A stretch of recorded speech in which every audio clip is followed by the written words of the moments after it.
Bismillahirrahmanirrahim. Assalamualaikum warahmatullahi wabarakatuh.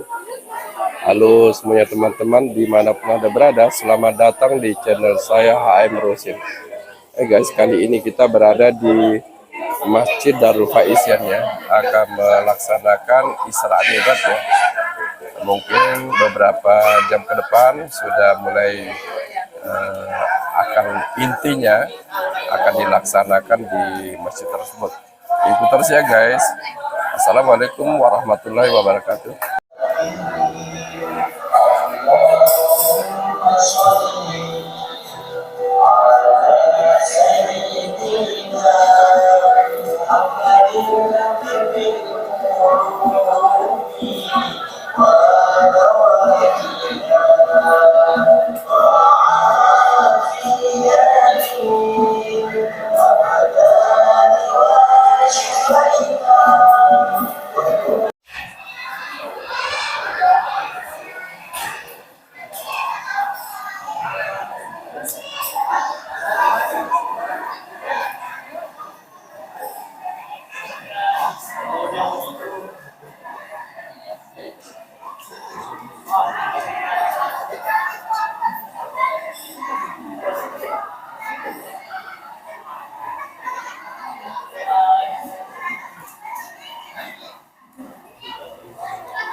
Ya. Pari kami juga pari deh. Ari.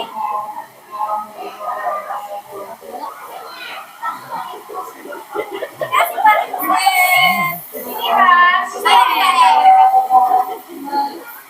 Kali ini sayang sini.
Dan saya muliakan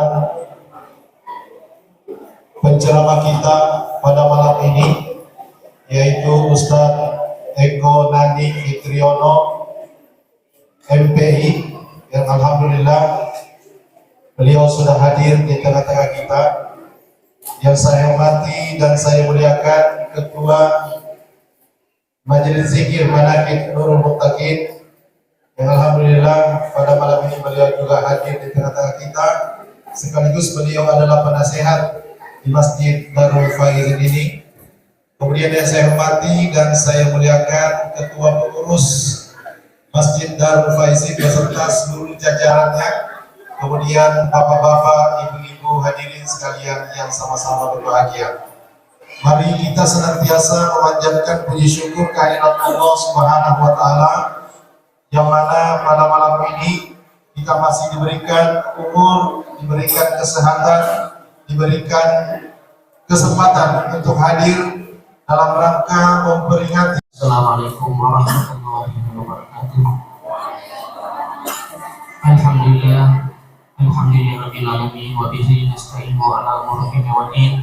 Wassalatu wassalamu ala asyrofil mursalin sayyidina Muhammadin wa ala alihi wa sahbihi ajma'in. Amma ba'd.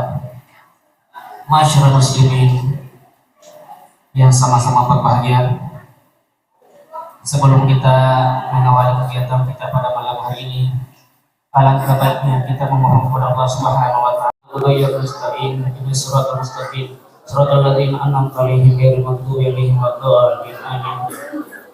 Allahumma amin amin. Ya Allah, ya Rabb, ya Rahman, ya Rahim, ya Malik, ya Quddus, ya Aziz, ya Ghaffar, ya Dzal Jalali wal Ikram. Allahumma antas salam wa minkas salam wa alayka yaudus salam wa hayyina rabbana bis salam wa dakhilna jannata daris salam tabaraka wa ta'ala ya Dzal Jalali wal Ikram. Allahumma inna nas'aluka salamatan fil jasad wa izalatan fil 'ilmi wa barakatan fil rizqi wa tawbatan qabla al-maut wa rahmatan indal maut wa maghfiratan ba'da al-maut. Allahumma hawil alaina fi sakaratil maut wa najatan minan nar wa afan minal hisab. Allahumma ighfir lana dzunubana wa liwalidayna warhamna kama rabbayana shighara wa lidjami'il muslimina wal muslimat wal mu'minina wal mu'minat al-ahya'i minhum wal amwat innaka sami'un qaribun mujibud da'wat ya qadil hajat. Allahumma iyyaka na'budu wa iyyaka nasta'in. Iyyaka na'budu wa iyyaka nasta'in. Iyyaka na'budu wa iyyaka nasta'in. Ihdinas siratal mustaqim siratal ladzina an'amta 'alaihim minan nabiyyin was-siddiqin wasyuhada'i was-shalihin wa hasuna ulaika rafiqa ya arhamar rahimin. Rabbana la tuzigh qulubana ba'da idh hadaytana wa hab lana min ladunka rahmah innaka antal wahhab. La ilaha illa anta subhanaka inni kuntu minadh dhalimin. Rabbana atina fid dunya hasanah wa fil akhirati hasanah wa qina adzabannar. Wassallallahu ala sayyidina Muhammadin nabiyil ummi wa ala alihi wasallam. Walhamdulillahi rabbil alamin. Assalamualaikum. Untuk selanjutnya yaitu sambutan yang disampaikan oleh Ketua Panitia Pelaksana sekaligus Ketua Pengurus Masjid Darul Faizin kepada Bapak Nasran SE, kami silahkan. Bismillahirrahmanirrahim. Assalamualaikum warahmatullahi wabarakatuh.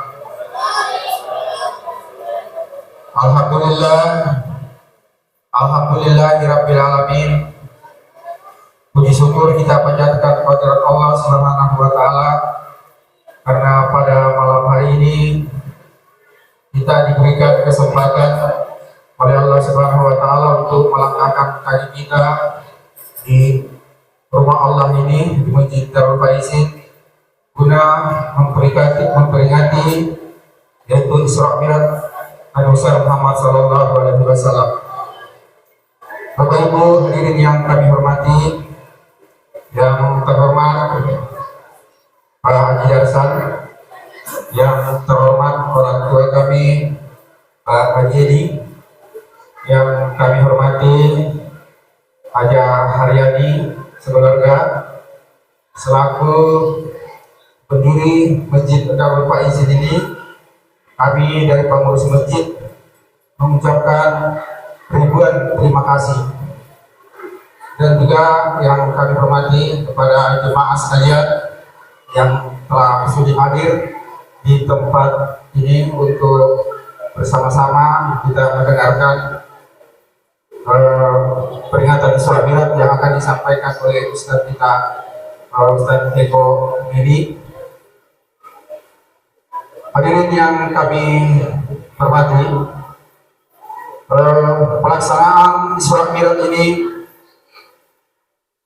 terlaksana atas dukungan dari para jemaah sekalian, terutama dari kaum ibu-ibu yang alhamdulillah apa yang ada di hadapan kita semua ala kadarnya itu adalah merupakan gotong royong dari ibu-ibu yang ada di komplek Masjid Darul Faizin. Kemudian juga ada donatur-donatur kita, sumbangan dari jemaah sekalian. Mudah-mudahan apa yang Bapak sumbangkan bisa menjadi ladang pahala di hari akhir nanti. Amin. Amin ya rabbal alamin. Bapak Ibu sekalian yang kami hormati, sebagai informasi bahwa masjid ini saat ini masih dalam pembangunan, dan alhamdulillah di depan kita telah ada rangka untuk jumlah kita yang 4 unit di atas. Insya Allah mungkin minggu depan bisa terpasang. Baik jemaah sekalian yang kami hormati, mungkin demikian yang bisa kami sampaikan. Kurang lebihnya mohon maaf. Wabillahi taufiq wal hidayah. Wassalamualaikum warahmatullahi wabarakatuh. Yang pelaksana, kemudian selaku Ketua Pengurus Masjid Darul Faizin. Untuk selanjutnya, mari kita bersama-sama mendengarkan asrofan yang disampaikan oleh anak-anak kita dari grup Asrofan Masjid Darul Faizin. Kepadanya kami silakan.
Assalamualaikum warahmatullahi wabarakatuh.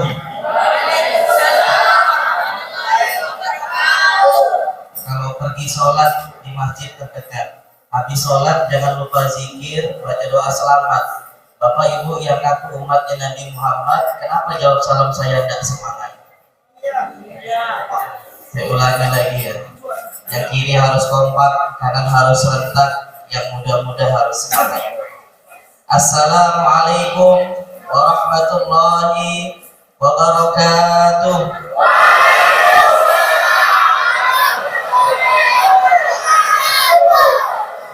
Sudah kelihatan suaranya, walaupun belum makan saya lihat ini. Sama, saya juga belum. Alhamdulillahirabbil alamin. Salatu wassalamu ala asyrafil anbiya'i wal mursalin Sayyidina wa Maulana Muhammadin wa ala alihi wa ashabihi ajma'in. Wa qala Allah ta'ala fi kitabil karim, a'udzu billahi minasyaitonir rajim, bismillahirrahmanirrahim. Subhanalladzi asra bi 'abdihi lailan minal masjidil harami ilal masjidil aqsa alladzi barakna hawlahu linuriyahu min ayatina innahu huwas samiul basir. Shadaqallahul 'azim wa shadaqa rasul karim. Wa nahnu ala dzalika minasyahidin wa syakirin walhamdulillahi rabbil alamin. Hadratul muhtaramin, para alim, para ulama, asatid wa asatidah, imam masjid yang kami muliakan, yang kami hormati, pengurus masjid, panitia pelaksana, tokoh agama, tokoh masyarakat, tokoh pemuda, dan seluruh hadirin wal hadirat, bapak, ibu, abang-abang, adik-adik, yang insya Allah sama kita dimuliakan Allah Subhanahu wa Ta'ala. Amin. Pertama-tama, mari kita bersyukur karena pada malam hari ini kita sudah sepakat duduk bersama, saling merapat, mengulurkan tangan, saling berjabat, Mudah-mudahan wasilah pertemuan ini segala penyakit tingkat, jadi kita orang yang selamatnya dunia akhirat. Mudah-mudahan pulang semua bawa berkat, jumlahnya yang kira-kira 4. Kalau tidak dapat 4, jangan mengumpat, apalagi mengatakan panitia pelit amat. Lebih baik lisan kita isi dengan kalimat-kalimat yang selamat, diantaranya banyak membaca sholawat kepada baginda Nabi Muhammad. Karena kita hari ini menjadi umat yang hebat, kuat, dan bermartabat, itu bukan karena kita sebagai umat, tapi karena petunjuk dan tuntunan Nabi Muhammad. Mudah-mudahan dengan banyak membaca sholawat, kita semua mendapatkan syafaat baginda Nabi Muhammad di yaumil qiyamah. Amin ya rabbal alamin.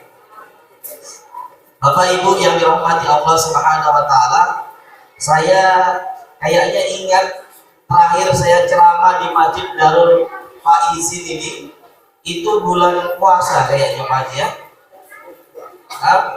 Pernah khutbah katanya, tapi saya ingat-ingatnya kayaknya waktu bulan puasa, dan ini sudah menjelang puasa.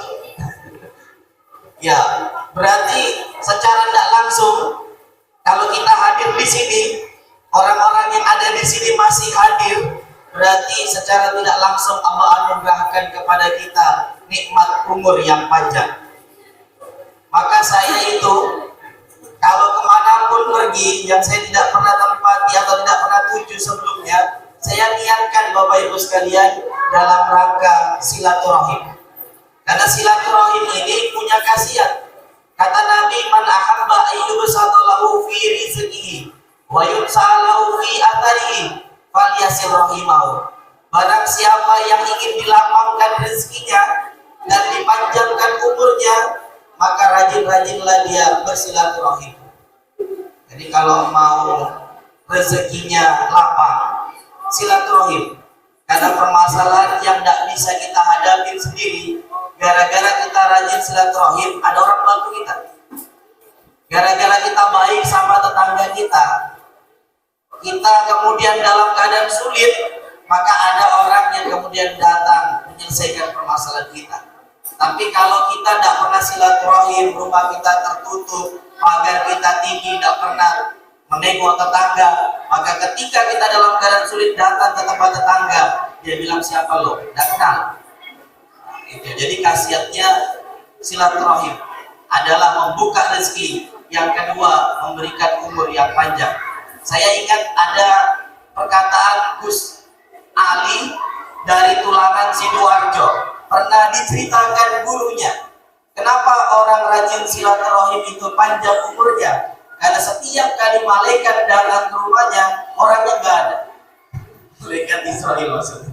Itu guyonannya Gus Ali itu. Ya. Setiap kali datang malaikat Israel, orangnya nggak ada. Kemana? Silaturahim terusnya. Ini guyonan Bapak Ibu sekalian. Tapi sesungguhnya orang yang rajin membangun silaturahim itu panjang umurnya, karena maknanya adalah panjang kebaikannya. Orangnya kadang sudah tidak ada hidup di dunia, tapi karena kebaikannya terus ada, maka disebut-sebutlah kebaikannya. Maka seolah-olah dia terus ada, panjang umurnya, panjang kebaikannya, pahalanya terus mengalir.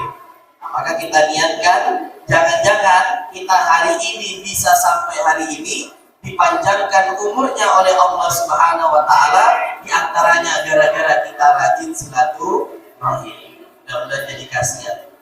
Bapak Ibu yang dirahmati Allah Subhanahu wa taala, kalau kita mengkaji atau mengambil hikmah Isra wal Mi'raj, sebenarnya Isra wal Mi'raj ini kan hampir setiap tahun kita peringati.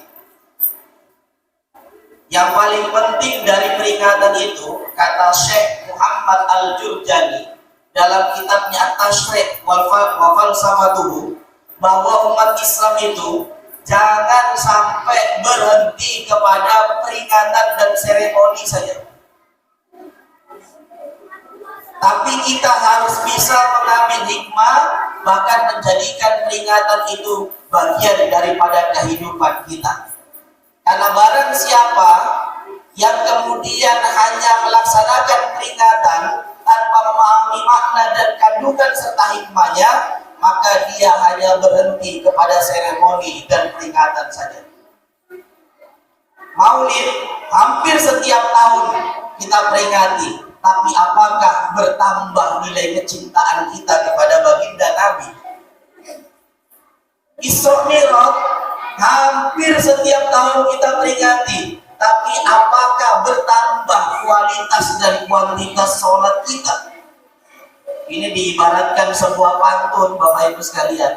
Upin Ipin pergi membeli rambutan, pulang membeli rambutan langsung dimakan. Buat apa rajin pergi Isra wal Mi'raj kalau pulang Isra Mi'raj sholat tidak pernah dilaksanakan? Padahal kita kalau pergi ke Isra Mi'raj selalu diingatkan, Isra Mi'raj perkara luar biasa, kita harus percaya karena di luar akal pikiran manusia. Maka kita hari ini niatkan Isra Mi'raj dalam rangka mengambil hikmahnya. Ini karena ada juga pantunnya, si fulan lagi amnesia sampai lupa sama si Anya. Isra Mi'raj itu peristiwa luar biasa, maka kita harus ambil hikmahnya. Jadi harus kita ambil ya simbol-simbol, bahkan pelajaran-pelajaran dalam Isra Mi'raj begitu banyaknya terhampar bagi kehidupan kita. Tinggal kita pilih bagian mana yang harus kita ambil. Bapak Ibu yang dirahmati Allah Subhanahu wa taala, ini kita singkat-singkat saja. Karena hujan kayaknya nanti tidak bisa pulang kalau terlalu lama.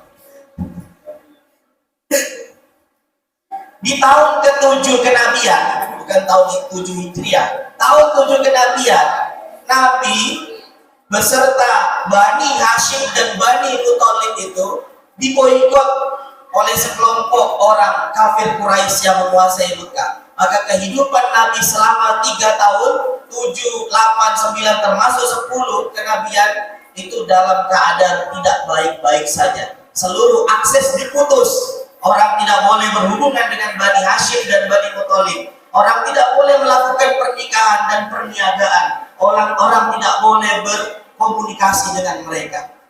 Perjanjian itu ditempel, digantung di atas Ka'bah. Sampai di tahun ke-10 kenabian, perjanjian boikot itu dimakan rayap. Maka dengan sendirinya habislah perjanjian boikot itu. Setelah Rasulullah terlepas dan terbebas dari belenggu orang-orang kafir Quraisy karena boikot, di tahun ke-10 kenabian ini tiba-tiba Allah memberikan ujian yang jauh lebih hebat dan dahsyatnya. Apa dia?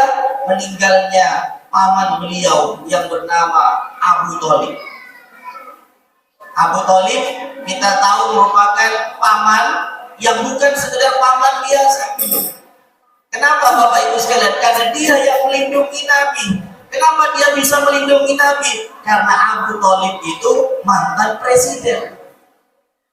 Itu begitu ceritanya. Kalau kita baca dalam kitabnya Dr. Rashid Hailamas, Syamsur Rahmah Allatin Narad Dhalamal Qulub, di Mekah itu kalau kita masuk ke Darun Nadwa itu kalau di Indonesia gedung DPR MPR, itu ada 3 partai besar.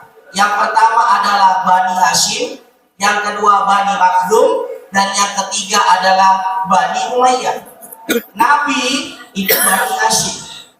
Bani Hashim lah yang lama memimpin dalam parlemen itu, mulai dari kakeknya Nabi Qusay bin Kilab, diteruskan oleh kakeknya Nabi yang lain yaitu Abdul Muthalib, sampai kepada pamannya. Tapi sayangnya posisi Abu Thalib semakin melemah, digantikan oleh Bani Makhzum yang berkoalisi dengan Bani Umayyah, mengangkat seorang pemimpin namanya Abu Jahal. Abu Jahal itulah ketika memimpin, maka kemudian melihat potensi-potensi Bani Hashim yang akan bangkit, maka dia mengikuti Nabi, bukan karena kenabiannya, tapi khawatir kalau Nabi diakui sebagai Nabi, maka kemudian kembali lagi kekuasaan dikuasai oleh Bani Hashim. Ini kan masalah politik saja sebenarnya. Maka ketika pamannya meninggal, tidak ada membela Nabi. Yang tadinya mantan presiden itu walaupun mantan tetap dihormati. Tapi ketika tidak ada pamannya, maka mereka sudah boleh mulai mengganggu Nabi. Parahnya lagi, 2 bulan setelah wafatnya paman Nabi Abu Thalib yang melindungi Nabi ini, wafat pula istri tercintanya Nabi yang bernama Sayyidatuna Khadijah. Khadijah, kalau pamannya melindungi Nabi dari segi pengawalan dan sebagainya, Khadijah ini melindungi Nabi dari segi mentalnya. Karena ketika dapat wahyu pertama, Nabi menggigil, maka yang menyemangati adalah Khadijah. Ketika orang-orang tidak ada yang mempercayai Nabi, maka yang mempercayai adalah Khadijah. Bahkan, ibu-ibu sekalian, dalam kitab yang dikarang oleh Sayyid Muhammad bin Alwi Al-Maliki Al-Hasani, kitabnya berjudul Al-Bushra fil Manaqib Sayyidati Khadijatil Kubra, diceritakan kenapa Rasulullah begitu sedih ketika ditinggal oleh Khadijah, istri tercintanya. Rasul itu beristrikan Khadijah yang saudagar kaya itu. Ketika mereka menikah, 2/3 kekayaan orang-orang yang ada di Mekah dan dipakai penduduk Mekah itu adalah kekayaan Khadijah, tapi dipakai untuk kepentingan agama. Saking seluruh kekayaannya digunakan untuk agama, maka Khadijah itu jatuh miskin, tidak ada apa-apanya. Pernah satu ketika sedang menyusui Fatimah yang masih bayi, karena nggak punya apapun yang dimakan, maka ketika dia menyusui, itu yang keluar bukan air susu, tapi darah. Ketika Rasulullah pulang dari berdakwah, Rasul biasa disambut oleh Khadijah. Tidak tahu kita Pak, kalau pulang apakah disambut sama istri atau disambit? Karena kebanyakan mancing sama ngopi. Jadi kalau Khadijah menyambut suaminya, ketika dia hendak berdiri menggendong bayinya Fatimah yang sedang menyusu, Rasul bilang jangan berdiri, tetap di tempatmu. Maka diambillah Fatimah yang bayi itu digendong Nabi, setelah tertidur pulas diletakkan di tempat bayinya. Rasul itu biasanya kalau pulang dari berdakwah dapat cacian, dapat makian, dapat tantangan dari orang-orang yang tidak percaya agama ini, pulangnya itu bermanja kepada istrinya. Tidak tahu istri kita bagaimana Pak? Pulang kita apakah bermanja atau ditanya berapa dapat Bang? Berapa duit? Nah ini yang bikin, sudah kita di kantor pusing, di tempat kerja banyak kerjaan yang bikin kita ruwet, pulang lagi mengomel lagi istri kita, ini yang bikin laki-laki cepat kena stroke. Jadi ketika Rasulullah bermanja itu sampai tertidur di pahanya Khadijah. Ketika sedang tidur terlelap, tiba-tiba Khadijah itu menangis Bu. Karena menangis menetes air matanya terkena di pipi Rasulullah SAW. Terbangun Rasulullah melihat istrinya menangis, bertanya Rasul, wahai Khadijah, istriku tercinta, kenapa engkau menangis? Apakah engkau menyesal mempersuamikan aku? Itu pertanyaan Nabi. Dulu kata Rasul, kamu ini kan saudagar kaya, sekarang gara-gara menikah sama aku, kekayaanmu habis. Dulu kamu dihormati di mana-mana, sekarang saya dicaci, kamu pun dicaci.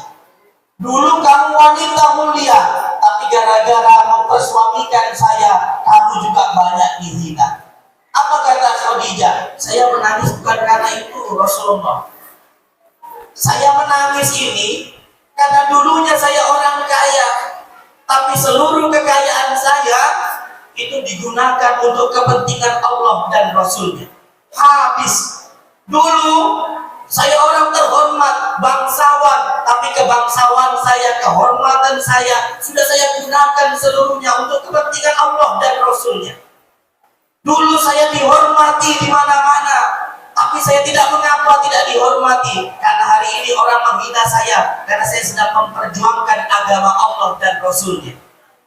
Nanti Rasul, kata Khadijah, kalau sekiranya saya meninggal, saya sudah tidak ada, kemudian dakwah ini belum selesai, sementara engkau akan menyeberangi sungai atau lautan yang sekiranya tidak ada alat untuk menyeberang itu, maka galilah kuburanku, ambillah tulang belulangku, jadikan dia alat supaya engkau bisa menyeberangi sungai atau lautan sehingga dakwah bisa engkau teruskan. Wah, kalau dapat istri begini, Bapak, apa tidak sedih ditinggal? Begitu setianya berjuang bersama baginda Nabi Muhammad SAW. Maka Rasul ditinggal istrinya, begitu sedihnya. Ditinggal pamannya, begitu sedihnya. Ini menandakan istrinya adalah perempuan soleh.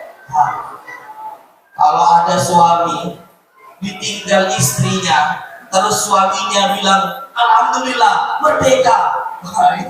Hati-hati, jangan-jangan ini istri bukan calon penghuni surga nih, tanda-tanda nih. Karena tidak disedihin sama suaminya, tapi karena Khadijah ini wanita mulia dan soleha, maka kemudian Rasulullah begitu sedihnya. Rasulullah sedih.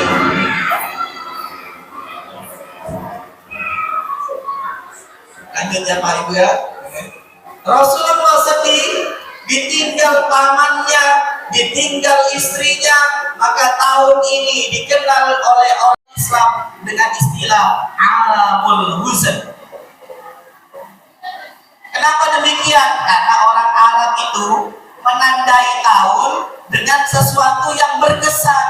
Nabi lahirnya disebut tahun gajah karena ada keterkesanan tentara Abraham hendak menghancurkan Ka'bah yang menggunakan gajah. Ketika Nabi Muhammad sedih, maka disebutlah tahun ini dengan Amul Huzn, tahun kesedihan. Rupanya kesedihan Rasulullah itu ditambah dengan rongrongan orang-orang kafir Quraisy yang semakin kuat, tidak menyurutkan dakwah Nabi.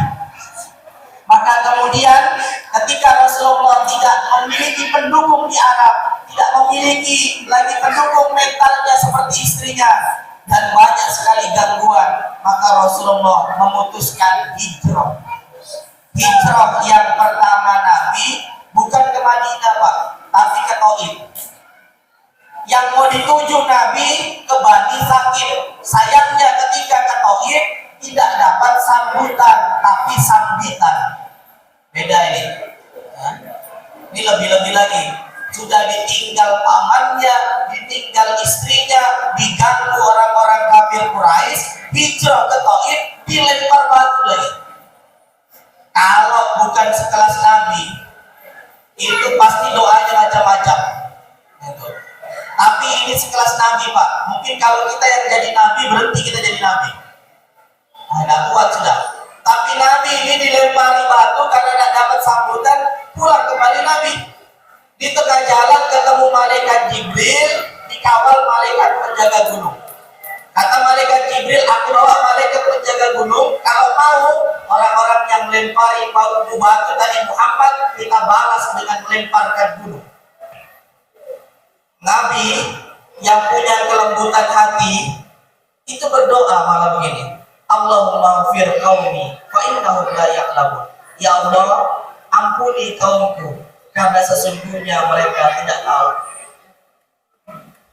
Kita diajari Nabi, kadang-kadang Bapak Ibu sekalian, orang nggak suka sama kita, itu bukan karena nggak suka, tapi karena dia nggak kenal dan nggak tahu kita. Coba kalau dia kenal kita, pasti dia bisa paham dan maklum apa yang kita kerjakan.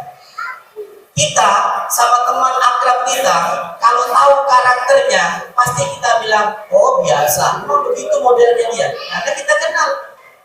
Tapi kalau kita nggak kenal orang, itu pasti kita tuduh macam-macam. Pelit lah, ucapan-ucapan yang nggak baik bisa muncul gara-gara nggak kenal. Maka ketika Rasulullah setelah berdoa itu, Rasulullah bersandar di pohon kurma.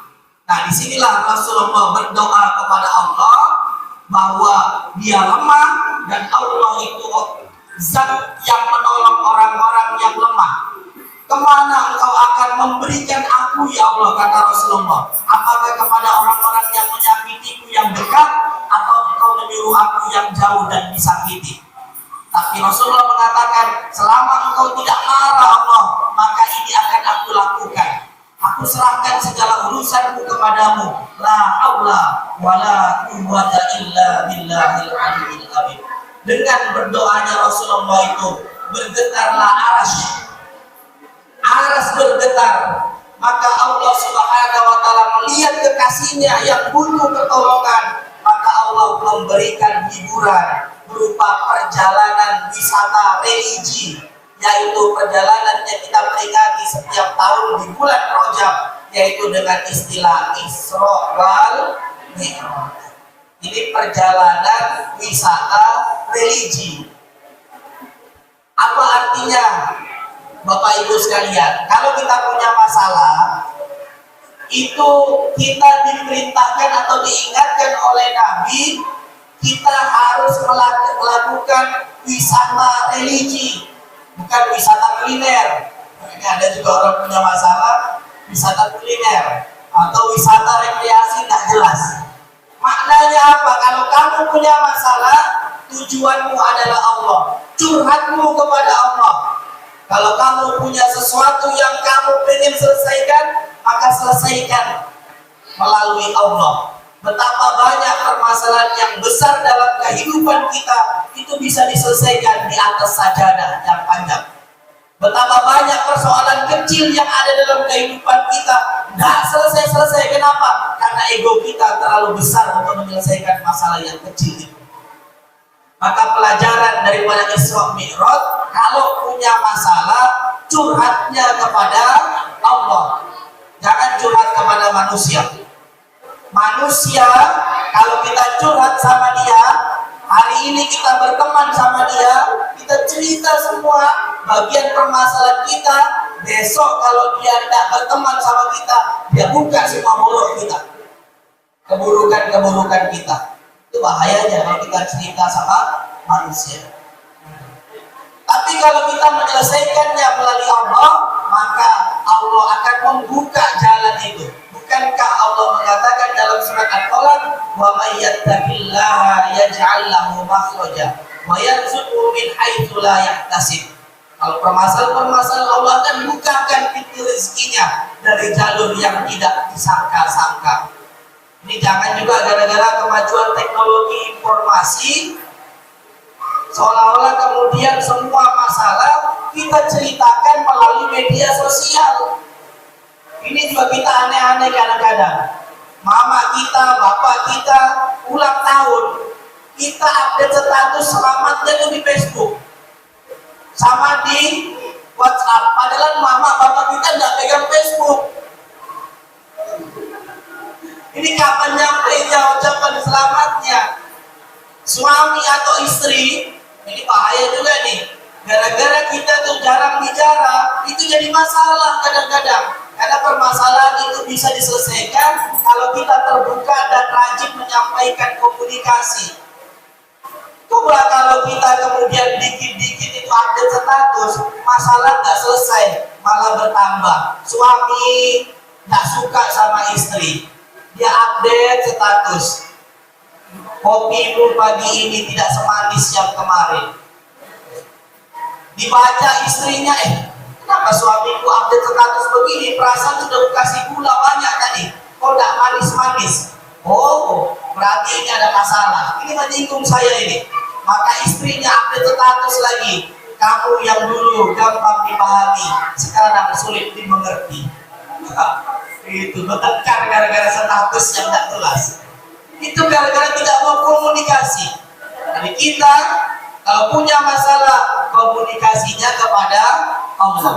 Nah, Isra Mi'raj itu mengajarkan kita permasalahan yang dihadapi Nabi, Allah selesaikan melalui kedekatan dengan Allah Subhanahu wa taala. Dengan cara apa? Salat, bermunajat kepada Allah. Wasta'inu bis-sabri was-shalah. Dan mohonlah pertolongan Allah dengan sabar dan salat.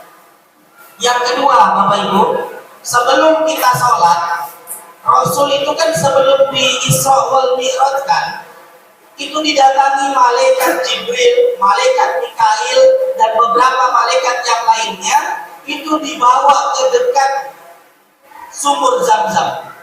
Di sana dada Nabi dibelah, dibersihkan.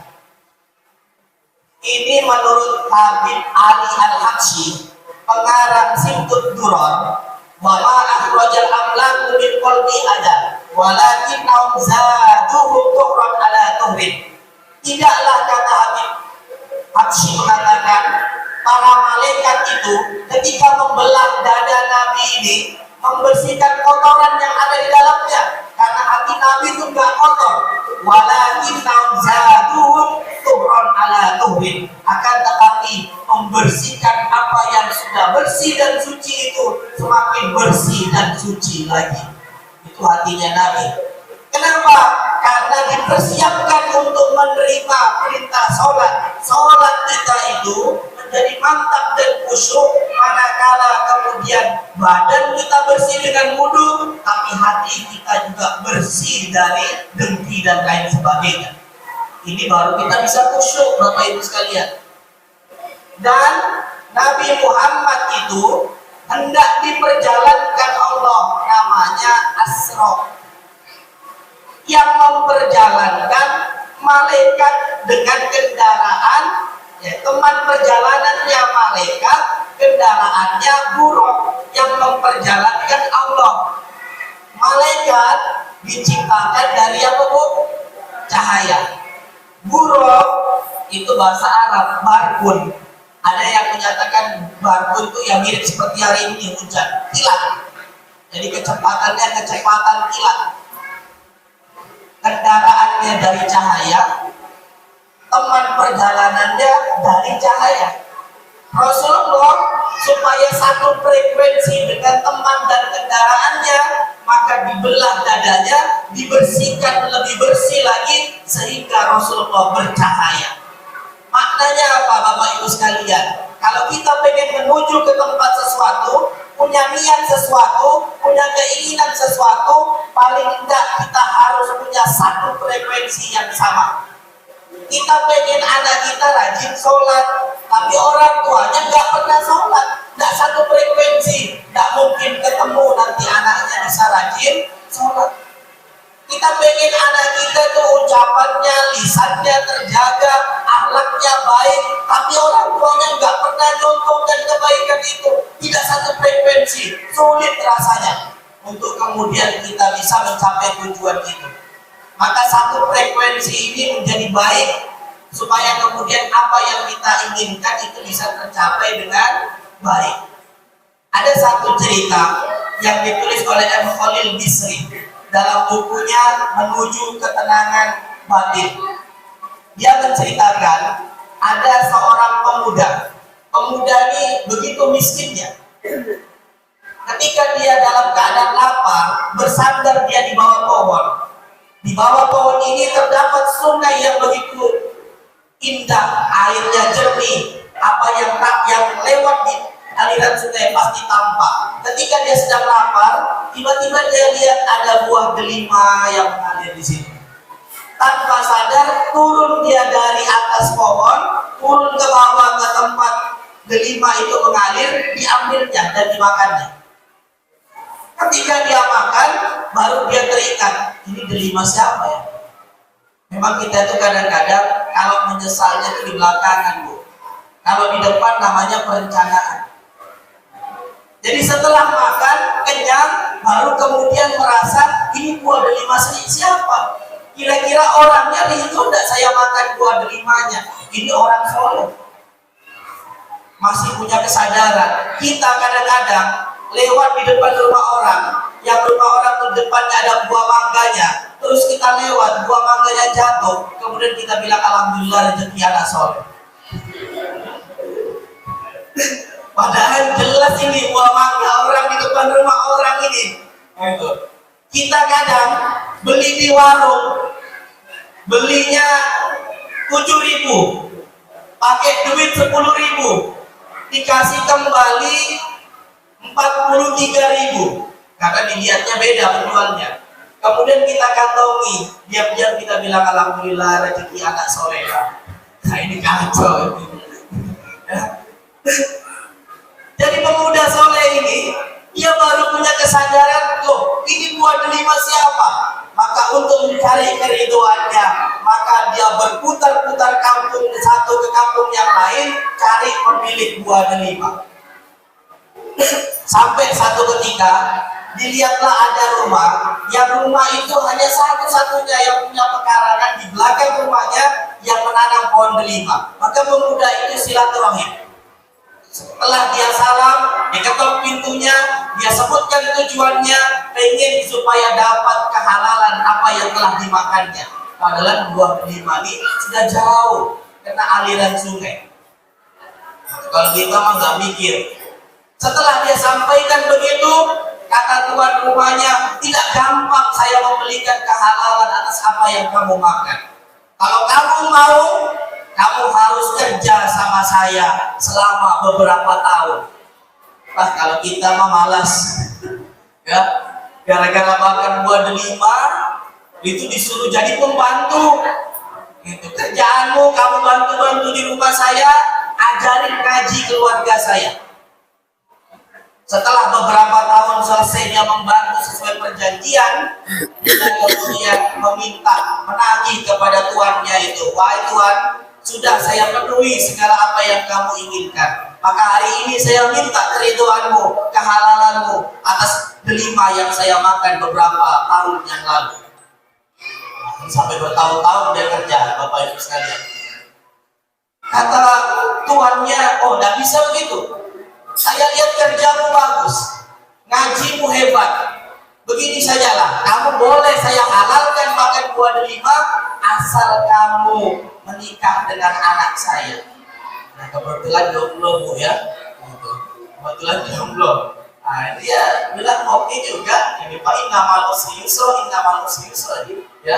Bersama kesulitan ada kemudahan. Bersama kesulitan ada kemudahan. Ini bulan orang nikah. Pokoknya kalau sudah bulan Rajab, bulan Sya'ban, oh itu kau hampir tiap hari menikahkan orang-orang. Itu bulan nikah. Kenapa? Ya karena hadisnya begitu. Hadisnya itu kan berbunyi, ya ma'syaras sabab, manis atau al-ba'ata fal yatazawwaj. Fa innahu aghaddu lil basar ahsanul farji. Wahai para pemuda, kalau kamu punya kemampuan nikah, nikahlah. Karena nikah itu menahan pandangan, menjaga kemaluan. Fa illam yastati, kalau nggak mampu, paling disiam, puasa saja. Fa innahu wijaun, karena puasa itu sebagai penawarnya. Nah, biasanya sebelum puasa, pemuda-pemudi yang punya kemampuan nikah dia. Kenapa? Supaya waktu puasa nanti enak kalau sahur, ada yang bangunkan. Itu masa yang bangunkan HP sama mercon terus. Ya, kalau sudah ada pasangan kan enak, ada yang bangunkan.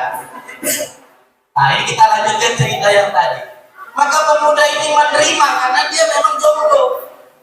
Tapi bilangnya tuannya itu, tapi tunggu dulu. Kamu harus tahu, anak saya ini yang saya mau nikahkan kamu itu matanya buta, telinganya tuli, mulutnya busuk, kakinya lumpuh.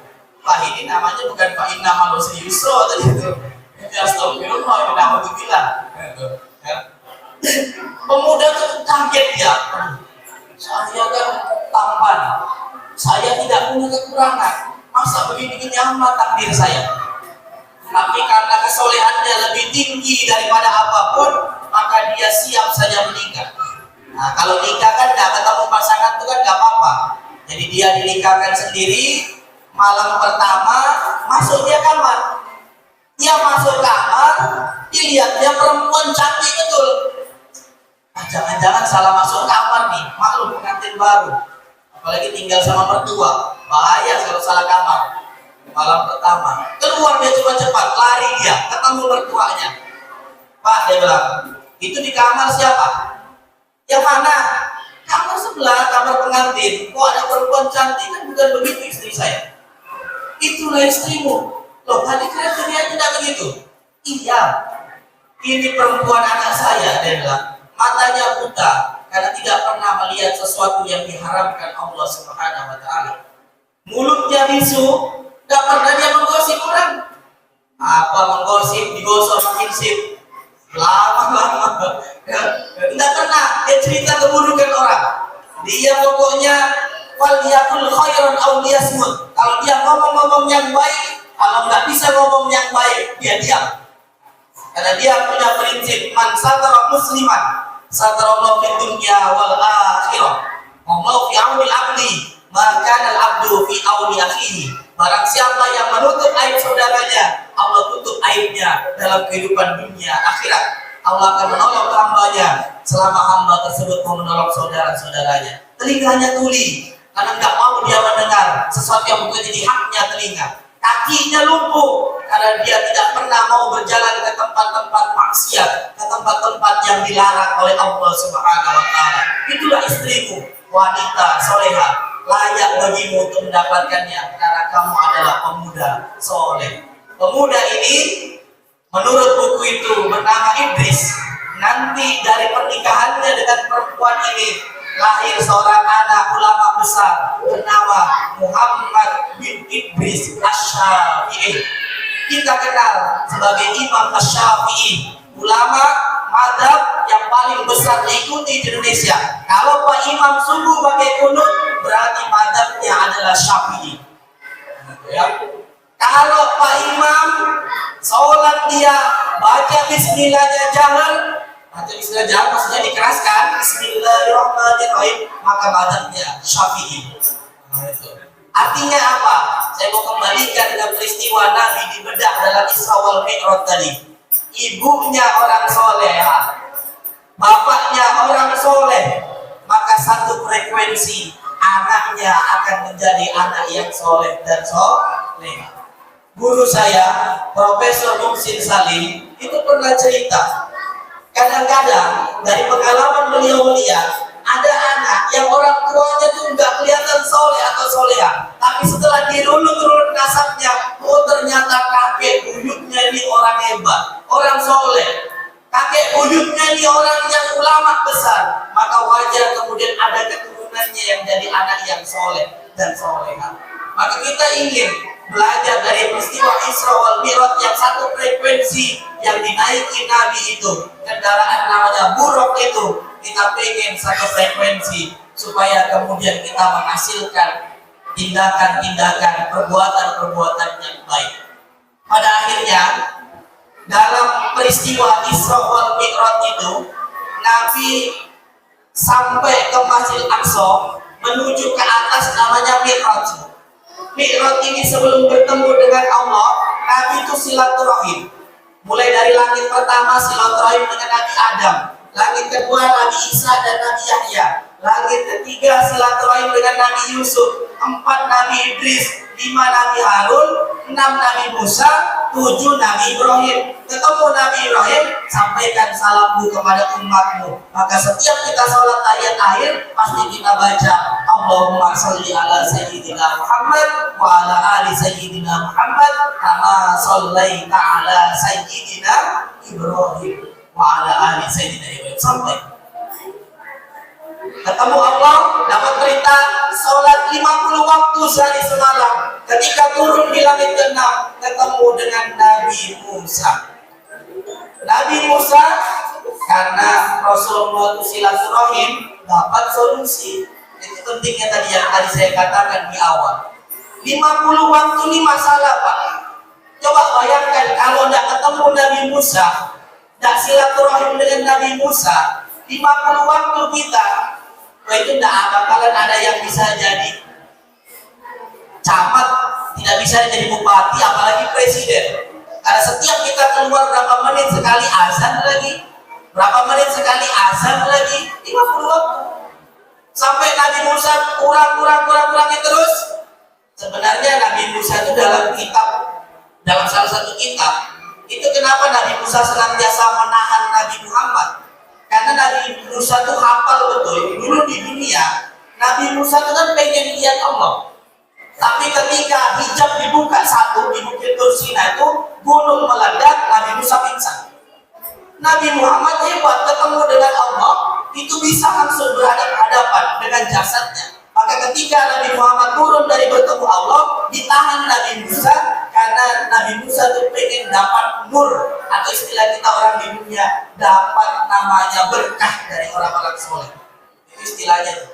Maka selalu ditahan Nabi Muhammad, selalu ditahan. Dalam satu kitab itu diceritakan, karena Nabi Musa pengen dapat berkahnya. Kita di dunia itu kan kalau ketemu orang soleh, itu pengen dapat berkahnya, minimal salim lah, cium tangan gitu. Tapi hari ini kalau orang salaman banyak dibilang bid'ah, apalagi salamannya habis sholat. Tak ada bilang Nabi Muhammad habis sholat itu salaman, bid'ah. Isra Mi'raj bid'ah, maulidan bid'ah. Rata-rata yang kita lakukan ini, yang dilakukan amalan-amalan sunnah wal jamaah itu banyak dituduh bid'ah, dan alat membid'ahkannya cuma satu hadis saja. Iyyakum wa muhdatsatil umur, kullu muhdatsatin bid'ah, wa kullu bid'atin dhalalah, wa kullu dhalalatin bid'ah. Itu terus hadisnya dipakai. Saya hafal, tapi bukan begitu maksud hadis itu. Nanti Maulid itu lagi hadisnya. Nanti Isra Mi'raj itu lagi hadisnya. Peringatan nuzulul Quran itu lagi hadisnya. Sampai salaman itu pun hadisnya lagi. Kita kok gara-gara salaman bisa masuk neraka, bahaya juga ini Pak. Ya, selesai sholat kita salaman, bid'ah, sesat, masuk neraka. Bahaya juga. Padahal kita ketika salaman habis sholat itu justru mengamalkan hadis Nabi. Nabi mengatakan, "Ma min muslimaini yaltaqiyani wa yatasawfahani illa ghufira lahum ma yaftariqo." Tidaklah dua orang muslim ketemu kemudian bersalaman kecuali Allah ampuni dosa-dosanya sebelum keduanya berpisah. Maka menurut Imam An-Nawawi dalam kitab Al-Azkar, dimanapun orang muslim ketemu, kalau dia bersalaman menurut hadis ini, maka diampuni dosa-dosanya, asal salamannya ikhlas di hati, jangan cuma di tangan. Yang tak boleh itu kalau waktu sholat salaman, nah itu baru masuk neraka. Allahu Akbar, salaman, nah itu yang tak boleh. Ya, waktu sholat salaman itu baru dia. Ini kan di luar sholat, berarti boleh. Ya, maka kemudian ini keberkahan ini ingin didapatkan oleh Nabi Musa, maka kemudian itu diikuti oleh ulama-ulama orang-orang yang lain, ingin dapat keberkahan dari orang-orang soleh, keberkahan daripada Allah. Berkah itulah yang kemudian kita dapat, yang ketika diceritakan Isra wal Mi'raj oleh Nabi, maka mereka menerimanya. Seperti Abu Bakar As-Siddiq mendapat gelar As-Siddiq, mereka kerjakan sholat. Kita itu kadang ngaku memperingati Isra Mi'raj, tapi kemudian kelakuan kita kayak Abu Jahal, tidak melaksanakan sholat. Berarti kita tidak percaya dengan peristiwa Isra wal Mi'raj. Padahal kita harus melaksanakan sholat sebagai wujud daripada penghambaan diri kita, pengakuan kita bahwa kita itu umatnya Nabi Muhammad. Ini diantaranya seperti pantunnya, Bapak Ibu sekalian. Ada preman badannya kekar, datang polisi dia bergetar. Kalau azan sudah dikumandangkan, maka tinggalkanlah seluruh aktivitas barang sebentar. Kenapa ditinggalkan barang sebentar? Ada petani menanam tomat, tomatnya rusak dimakan ulat. Kita mengaku umat Nabi Muhammad, azan dikumandangkan, maka segera untuk sholat. Jangan sampai ngaku umat Nabi Muhammad tapi tidak sholat. Kenapa? Karena sholat inilah yang akan menyelamatkan kita nanti di akhirat. Sampai ayat dalam surat Al-Alaq itu dikatakan, ayat 19 dikatakan wasjud wa qatarib. Jadi dekatkanlah ya dengan bersujud. Nanti tanda orang selamat itu diantaranya adalah simahum fi wujuhihim min atharis sujud.